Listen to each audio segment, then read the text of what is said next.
அஸ்ஸலாமு அலைக்கும் வரஹ்மத்துல்லாஹி தஆலா பரகாத்துஹு. அல்லாஹ்வின் திருப்பெயரால் ஆரம்பம் செய்கிறேன். Welcome back to my channel. Today's Quran verse. இன்ஷா அல்லாஹ் நம்ம இந்த சேனலில் டெய்லி தமிழில் குரான் ஓத போகிறோம். தமிழ் பொருளோட குரான் ஓதணும் அப்படின்னு நினைக்கிறவங்களுக்கு இந்த சேனல் ரொம்பவே யூஸ்ஃபுல்லாக இருக்கும். அல்லாஹு தாலா குரானில் என்ன சொல்லியிருக்கான் அப்படிங்கிறத ஒவ்வொரு அத்தியாயமாக நம்ம பார்த்துட்ருக்கோம். ப்ரீவியஸ் வீடியோ நீங்கள் பார்க்கல அப்படின்னா மேல் ஹைகார்ட்லேயும் டிஸ்கிரிப்ஷனில் நான் கொடுத்துருக்கேன். நம்மளோட சேனலில் ப்ளேலிஸ்ட்லேயுமே இருக்குது, செக் பண்ணி பாருங்கள். இப்போ தான் நீங்கள் நம்மளோட சேனலில் ஃபஸ்ட் டைம் பார்க்குறீங்க அப்படின்னா சப்ஸ்கிரைப் பண்ணிவிட்டு பக்கத்தில் இருக்கிற பெல் ஐக்கானுமே ஆல் ஆப்ஷன் கொடுத்துக்கோங்க. அப்போ தான் நான் டெய்லி போடுற வீடியோஸ் எல்லாமே உங்களுக்கு நோட்டிஃபிகேஷனில் வரும். இன்ஷா அல்லாஹ் இப்போ நம்ம பார்க்க போகிற அத்தியாயம் 16 அந்நஹ்ல் வசனம் 22லேருந்து பார்க்கலாம். உங்களுடைய இறைவன் ஒரே இறைவன்தான். யார் மறுமையை நம்பவில்லையோ அவர்களின் உள்ளங்கள் மறுப்பவையாக உள்ளன. அவர்கள் கர்வம் கொண்டவர்கள். அவர்கள் மறைப்பதையும் பகிரங்கப்படுத்துவதையும் உண்மையாகவே அல்லாஹ் அறிகிறான். அவன் கர்வம் கொண்டோரை நேசிக்க மாட்டான். உங்கள் இறைவன் எதை இறக்கினான் என அவர்களிடம் கேட்கப்பட்டால் முன்னோரின் கட்டுக்கதைகள் என்று பதிலளிக்கின்றனர். இதன் விளைவாக மறுமை நாளில் அவர்கள் தமது பாவ சுமைகளை முழுமையாகவும் அறிவின்றி அவர்கள் வழிகெடுத்த மற்றவர்களின் பாவ சுமைகளையும் சேர்ந்து சுமப்பார்கள். அறிந்து கொள்ளுங்கள், அவர்கள் எதை சுமக்கின்றார்களோ அது மிக கெட்டது. இவர்களுக்கு முன் சென்றோரும் சதி செய்தனர். அப்போது அவர்களின் கட்டடங்களில் அடித்தளங்களில் அல்லாஹ் வேதனையை கொண்டு வந்தான். எனவே அவர்கள் மீது அவர்களின் மேலிருந்து முகடு இடிந்து விழுந்தது. அவர்கள் அறியாத விதத்தில் அவர்களிடம் தண்டனை வந்தது. பிறகு அவன் அவர்களை மறுமை நாளில் இழிவுபடுத்துவான். எனக்கு நீங்கள் ஏற்படுத்திய இணையாளர்கள் எங்கே? அவர்கள் விஷயத்தில்தான் நீங்கள் இறை நம்பிக்கையாளர்களை பகைத்து கொண்டிருந்தீர்கள் என்று அவன் கேட்பான். இன்றைய தினம் இழிவும் தீங்கும் இறை மறுப்பாளர்கள் மீதுதான் என அறிவு வழங்கப்பட்டோர் கூறுவார்கள். தமக்கே அநியாயம் செய்து கொண்டிருந்தோரை வானவர்கள் கைப்பற்றுவார்கள். அப்போது அவர்கள் நாங்கள் எந்த குற்றமும் செய்யவில்லை என சமாதானத்தை கோருவார்கள். அவ்வாறல்ல, நீங்கள் செய்து கொண்டிருந்ததை அல்லாஹ்வே நன்கு அறிந்தவன். நரகத்தின் வாசல்களில் நுழையுங்கள், அதில் நிரந்தரமாக இருப்பீர்கள். கர்வம் கொண்டோரின் தங்குமிடம் மிக கெட்டது என்று கூறப்படும். உங்கள் இறைவன் எதை இறக்கினான் என இறையச்சமுடையோரிடம் கேட்கப்பட்டது. நல்லதை என்று அவர்கள் பதிலளித்தனர். நன்மை செய்தோருக்கு இவ்வுலகில் நன்மை உண்டு. மறுமையின் வீடே மிக மேலானது. இறையச்சமுடையோருக்கான வீடு மிகச் சிறந்தது. அவர்கள் நிலையான சொர்க்கங்களில் நுழைவார்கள். அவற்றின் கீழ் ஆறுகள் ஓடும். அங்கு அவர்கள் விரும்பியதெல்லாம் கிடைக்கும். அல்லாஹ் இறையச்சமுடையோருக்கு இவ்வாறே கூலி வழங்குவான். நல்லோரான அவர்களை வானவர்கள் கைப்பற்றுவார்கள். உங்கள் மீது சலாம் உண்டாகட்டும், நீங்கள் செய்து கொண்டிருந்தவற்றுக்காக சொர்க்கத்தில் நுழையுங்கள் என்று கூறுவார்கள். அவர்களிடம் வானவர்கள் வருவதையோ உமது இறைவனின் ஆணை வருவதையோ தவிர வேறெதையும் எதிர்பார்க்கின்றீர்களா? இவர்களுக்கு முன்பிருந்தோரும் இவ்வாறே செய்தனர். அவர்களுக்கு அல்லாஹ் அநியாயம் செய்யவில்லை, மாறாக அவர்கள் தமக்கே அநியாயம் செய்து கொண்டனர். எனவே அவர்கள் செய்து கொண்டிருந்த தீமைகள் அவர்களை வந்தடைந்தன.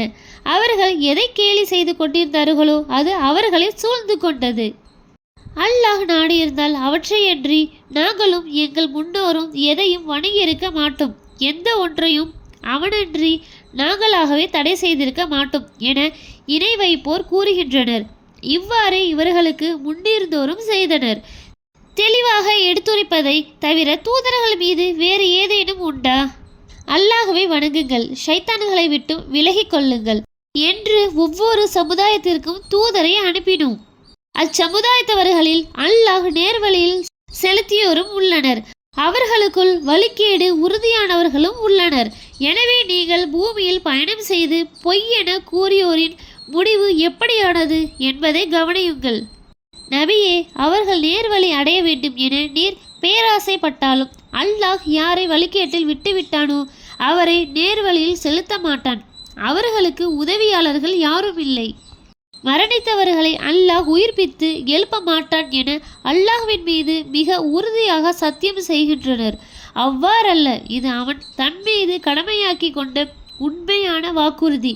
எனினும் மனிதர்களில் பெரும்பாலானோர் அறிய மாட்டார்கள். அவர்கள் கருத்து வேறுபாடு கொண்டவற்றை அவர்களுக்கு தெளிவுபடுத்துவதற்காகவும் தாங்கள் பொய்யர்களாக இருந்ததை இறைமறுப்பாளர்கள் அறிந்து கொள்வதற்காகவும் அவர்களை உயிர்ப்பித்து எழுப்புவான். ஒரு பொருளை நாம் படைக்க நாடினால் அதற்கு நமது கட்டளையானது ஆகிவிடு என்று நாம் கூறுவதுதான். உடனே அது ஆகிவிடும். தமக்கு அநியாயம் செய்யப்பட்ட பின் அல்லாஹுக்காக ஹிஜ்ரத் செய்தவர்களை இவ்வுலகில் அழகிய முறையில் குடியேற செய்வோம். அவர்கள் அறிவோராக இருந்தால் மறுமையின் கூலி மிக பெரியது. அவர்கள் பொறுமையை மேற்கொள்வார்கள். தமது இறைவன் மீதே நம்பிக்கை வைப்பார்கள். நபியே, உமக்கு முன்னர் ஆண்டுகளுக்கே நாம் வேத அறிவிப்பை வழங்கி தெளிவான சான்றுகளுடனும் ஏடுகளுடனும் அவர்களை தூதர்களாக அனுப்பினோம். நீங்கள் அறியாதவர்களாக இருந்தால் வேத அறிவுடையோரிடம் கேளுங்கள். மனிதர்களுக்காக அருளப்பட்டதை நீர் அவர்களுக்கு தெளிவுபடுத்துவதற்காகவும் அவர்கள் சிந்திப்பதற்காகவும் உமக்கு இவ்வேதத்தை அருளினோம்.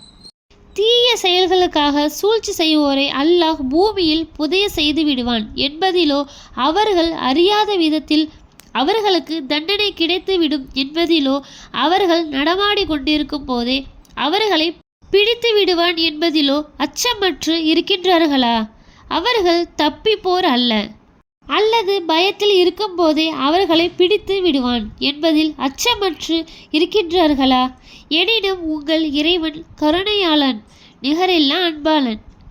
அவர்கள் அல்லாஹ் படைத்துள்ள பொருட்களை பார்க்கவில்லையா? அவற்றின் நிழல்கள் வலது இடது புறங்களில் சாய்ந்து தாழ்ந்த நிலையில் அல்லாஹுக்கு பணிகின்றன. வானங்களிலும் பூமியிலும் உள்ள உயிரினங்களும் வானவர்களும் அல்லாஹுக்கே சஜிதா செய்கின்றனர். வானவர்களான அவர்கள் கர்வம் கொள்ள மாட்டார்கள்.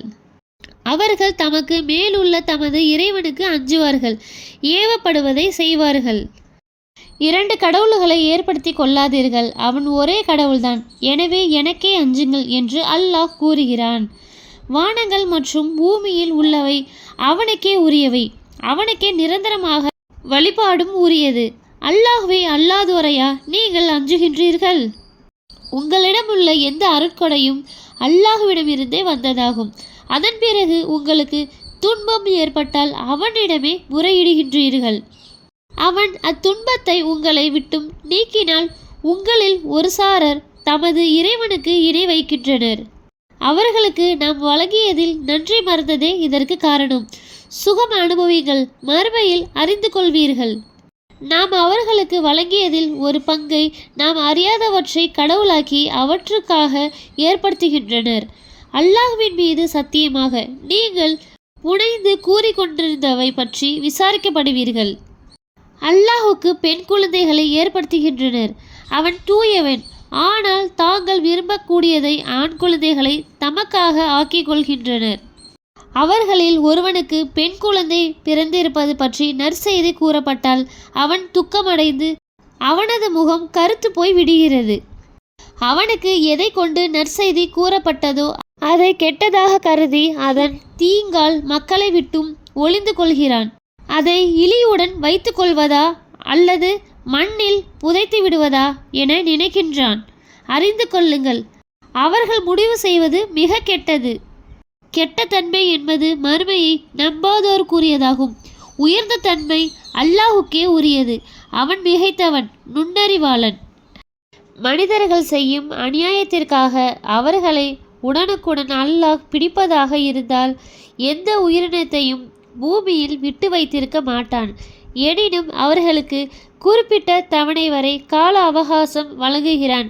அவர்களுக்கான தவணை வந்துவிட்டால் சற்று நேரம் கூட பிந்தவும் மாட்டார்கள், முந்தவும் மாட்டார்கள். அவர்கள் வெறுக்கக்கூடியவற்றை அல்லாஹுக்குரியதாக ஆக்குகிறான். இதனால் தங்களுக்கு நன்மை கிடைக்கும் என அவர்களின் நாவுகள் பொய்யை வர்ணிக்கின்றன. உண்மையாகவே அவர்களுக்கு நரகம்தான். அதற்கு அவர்கள் விரைவாக கொண்டு செல்லப்படுவார்கள். அல்லாஹ்வின் மீது சத்தியமாக உமக்கு முன்னிருந்த சமுதாயத்தை தூதர்களை அனுப்பினோம். அம்மக்களின் செயல்களை அவர்களுக்கு ஷைத்தான் அலங்கரித்து காட்டினான். எனவே இன்றைய தினம் அவனே அவர்களின் நேசராவான். அவர்களுக்கு துன்புறுத்தும் வேதனை இருக்கிறது. நபியே, அவர்கள் கருத்து வேறுபாடு கொண்டதை நீர் அவர்களுக்கு தெளிவுபடுத்துவதற்கும் இறை நம்பிக்கை கொள்ளும் சமுதாயத்திற்கு நேர்வழியாகவும் அருளாகவும் இவ்வேதத்தை உமக்கு அருளியுள்ளோம். அல்லாஹ்வே வானிலிருந்து மழையை பொழிவித்து அதன் மூலம் பூமியை அது இறந்த பின்பு உயிர்ப்பிக்கின்றான். செவியேற்கும் மக்களுக்கு இதில் சான்று உள்ளது. அல்ஹம்துலில்லாஹ், அல்லாஹ்வுடைய கிருபையை கொண்டு நம்ம அத்தியாயம் 16 வசனம் 65 வரைக்கும் கம்ப்ளீட் பண்ணியிருக்கோம். இன்ஷா அல்லாஹ் இதனுடைய தொடர்ச்சி நாளைக்கு பார்க்கலாம். அஸ்ஸலாமு அலைக்கும் வரஹ்மத்துல்லாஹி தஆலா பர்காத்துஹு.